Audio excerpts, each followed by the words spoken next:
চোৰৰ উপদ্ৰৱত টোপনি সৰিছে চতিয়াবাসীৰ চতিয়াৰ ঐতিহাসিক 12 ভূঞা গাঁৱৰ নামঘৰত চোৰৰ সাফাই অভিযান নামঘৰৰ দানপাত্ৰত থকা ধনৰ লগতে সোণৰূপৰ বহু মূল্যৱান সামগ্ৰী লৈ উঠাও হয় চোৰ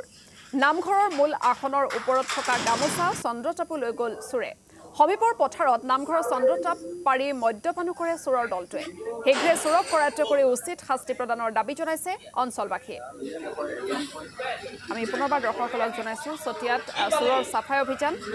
চোৰৰ উপদ্ৰৱত এতিয়া টোপনি হৰণ হৈছে চতিয়াবাসীৰ চতিয়াৰ ঐতিহাসিক 12 ভূঞা গাঁৱৰ নামঘৰত এবাৰ চোৰৰ সাফাই অভিযান নামঘৰৰ দানপাত্ৰত থকা ধনৰ লগতে সোণৰূপৰ বহু মূল্যৱান সামগ্ৰী লৈ উঠাও হয় চোৰৰ দল নামঘৰৰ মূল আসনৰ ওপৰত থকা গামোচা চন্দ্ৰচাপু আনকি লৈ যায় চোৰে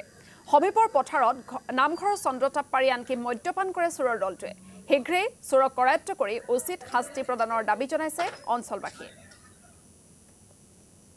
যিটো মূল তলা আছিলে সেই তলাটো হৈ তাত পৰি আছে পৰি থাকোঁতে মোৰ সন্দেহ হৈ পেলাই মই এনেকৈ চালোহি তাৰপিছত দেখিলোঁ যে ইয়াত একো নাইকিয়া আমাৰ দানপাত্ৰটোত আছিলে প্ৰায় 2000 মান টকা সেইখিনি নাইকিয়া হ'ল দানপাত্ৰত দি গৈ হৈ তাত পৰি আছে এখন পিতলৰ থাল আছিলে থালৰ ওপৰত আমি বন্তি গছ জ্বলাওঁ সেই থালখন নাই এটা কাঁহৰ ধূপদানি আছিলে ধূপদানিটো নাই মূল গামোচাখন